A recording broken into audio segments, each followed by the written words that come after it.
نحمدہ ونصلی علی رسولہ الکریم اما بعد اعوذ باللہ من الشیطان الرجیم بسم اللہ الرحمن الرحیم۔ آج بروز اتوار 23 اکتوبر 2022 ہم اپنے درس قرآن کا آغاز کرتے ہیں۔ آج کا درس انشاءاللہ سورہ سبا کے دوسرے رکوع پر مشتمل ہوگا، آیت نمبر 10 سے لے کر آیت نمبر 21 تک۔ میری مولانا خالد محمود صاحب سے گزارش ہے کہ وہ درس قرآن کا آغاز فرمائیں۔ یہ پچھلے رکوع کی کچھ آیات رہ گئی تھی، اس لیے آج ان پہ گفتگو کریں گے انشاءاللہ۔ وہ دوسرا رکوع نہیں ہوگا، آج پہلا ہی ہوگا؟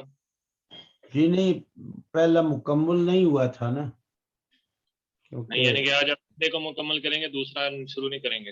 آیت نمبر 3 سے لے کر جو ہے وہ 5-6 تک۔ چلیں صحیح ہے، ٹھیک ہے جی۔ اعوذ باللہ من الشیطان الرجیم، بسم اللہ الرحمن الرحیم۔ یا ایہا الناس اذکروا نعمت اللہ علیکم هل من خالق غیر اللہ یرزقکم من السماء والارض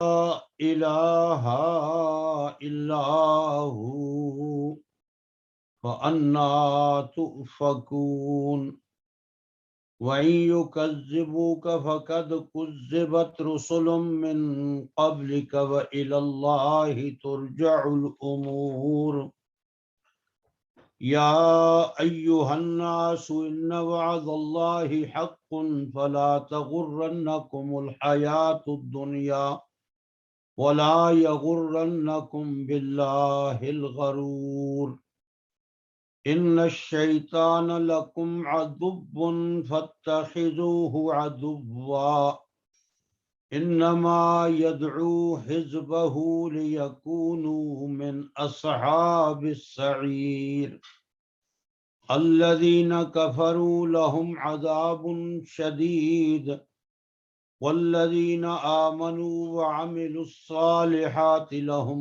مَغْفِرَةٌ وَأَجْرٌ كَبِيرٌ۔ صدق اللہ العظیم وصدق رسولہ النبی الکریم۔ یا رب صل وسلم دائما ابدا ابدا علی حبیبک خیر الخلق کلہم۔ سبحانک لا علم لنا الا ما علمتنا انک انت علیم الحکیم۔ محترم مکرم بھائیو، السلام علیکم ورحمۃ اللہ وبرکاتہ۔ یہ آیات مقدسہ ہیں سورہ فاطر 22ویں پارے کی، جو میں نے آپ کے سامنے تلاوت کی سعادت حاصل کی ہے۔ یہ صورتیں جو الحمدللہ سے شروع ہوتی ہیں، ان کے بارے میں نے عرض کیا تھا کہ اللہ رب العالمین کی ان کے اندر نعمتوں کا ذکر ہوتا ہے۔ بعض صورتوں میں اللہ کی ان نعمتوں کا ذکر ہوتا ہے جو ایجادی ہوتی، یعنی اس کائنات کو وجود بخشنا، اور کچھ صورتوں کے اندر جو ہے اللہ تعالیٰ کی ان نعمتوں کا ذکر ہوتا ہے جو اس کائنات کو باقی رکھنے کے لیے ہوتی۔ تو یہ بھی سورہ مبارکہ الحمدللہ سے شروع ہوئی تھی، اور اس کے شروع ہی سے رب تعالیٰ نے اپنی نعمتوں کا ذکر فرمایا تھا، یعنی زمین و آسمان کا پیدا فرمانا، یہ بھی انسان کے اس وجود کا باعث بنا، اس لیے کہ انسان کے وجود سے پہلے زمین و آسمان جو ہے وہ موجود تھے، اور پھر فرشتوں کا پیدا فرمانا، یہ بھی انسان کے لیے اللہ کی نعمتوں میں سے ایک نعمت ہے۔ جس طرح میں نے عرض کیا تھا کہ سورہ الرعد کے اندر رب تعالی نے فرمایا لہو معقبات من بین یدیہ ومن خلفہ، یہ فرشتے صبح شام انسان کے لیے تبدیل ہوتے ہیں، اور پھر اس کے آگے اور پیچھے دائیں اور بائیں اس کی حفاظت کے لیے یہ ہر وقت موجود رہتے ہیں، جو اس کو آفات سے، حادثات سے بچاتے رہتے ہیں۔ تو یہ بھی انسان کی خدمت میں ہی مصروف ہوتے ہیں، اور صبح آتے ہیں، پھر شام والے شام کو آتے ہیں، رات کو گزارتے ہیں۔ تو بعض مفسرین نے لکھا ہے کہ 10 فرشتے کم از کم انسان کی حفاظت کے لیے اللہ رب العالمین کی طرف سے جو ہے وہ مقرر اور ہر وقت جو ہے وہ ساتھ رہتے ہیں۔ اور پھر رب تعالی نے فرمایا تھا اللہ جب کسی کے اوپر اپنی رحمت کے دروازے کھولتا ہے تو پھر کوئی طاقت نہیں ہے ان دروازوں کو بند کرنے والی، اور جب اللہ بند کر دیتے ہیں تو پھر اللہ کی رحمت کے دروازوں کو کوئی کھولنے والا جو ہے وہ نہیں ہے۔ تو اس پہ ایک بات کا میں اضافہ کرنا چاہتا ہوں، گزشتہ درس میں وہ وقت کی قلت کی وجہ سے ذکر نہیں کی جا سکی تھی۔ یہ نبوت جو ہے یہ بھی اللہ کی رحمت ہے، اور اللہ تعالی نبوت کا تاج اپنے بندوں میں سے جس بندے کے سر پہ چاہتے ہیں سجا دیتے ہیں۔ اور نزول قرآن کے وقت مشرکین مکہ حضرت محمد الرسول اللہ صلی اللہ تعالی علیہ وسلم کی ذات گرامی کے بارے میں یہ بھی کہا کرتے تھے کہ اللہ تعالیٰ نے ایک یتیم ہی کو نبی چننا تھا۔ یہ پہلے بارہا ذکر ہوا ہے۔ کبھی کہتے کہ اگر اللہ نے کوئی نبی بنانا ہوتا تو پھر ان 2 بستیوں میں سے کسی بڑے سردار کو نبی بنایا جاتا۔ تو اللہ تعالیٰ نے مختلف انداز میں اس بات کا جواب دیا ہے۔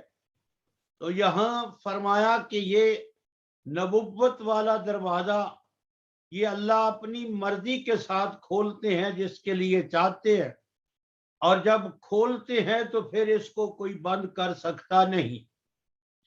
جس طرح سورہ والضحیٰ میں فرمایا والضحیٰ واللیل، قسم ہے چاشت کے وقت کی۔ آپ جانتے ہیں کہ چاشت کا وقت یہ تقریباً سورج کافی اوپر آ جاتا ہے، تو رب تعالیٰ فرماتے ہیں کہ یہ تو میرے محبوب کی نبوت کا انکار کرتے ہیں، اور میں اپنے محبوب کی نبوت کو چاشت کے وقت تک پہنچا چکا ہوں۔ اور جب سورج چاشت کے وقت اور جب طلوع ہوتا ہے تو ساری کائنات بھی زور لگا لے کہ سورج کو رسے ڈال کر پھر کھینچ کر واپس لوٹا دے تو نہیں لوٹا سکتی۔ تو فرمایا اسی طرح میرے محبوب کی نبوت کا سورج وہ چاشت کو پہنچ چکا ہے، چاشت کے وقت۔ اب یہ ساری کائنات، سارے مشرق بھی مل کے چاہیں سورج کو غروب کرنا تو نہیں کر سکتے۔ تو یہاں بھی رحمت سے مراد یہ نبوت والی رحمت بھی ہو سکتی ہے، اور اللہ کی اور بے شمار جو نعمتیں اور رحمتیں ہیں وہ بھی ہو سکتی ہیں۔ تو فرمایا اللہ ہی اپنی رحمت سے یہ نبوت کا تاج اپنے بندوں میں سے کسی کے سر پہ سجاتے ہیں، اور پھر کائنات ساری بھی مل کر چاہے کہ پھونکوں سے اس چراغ کو بجھا دے تو وہ بجھا نہیں سکتی۔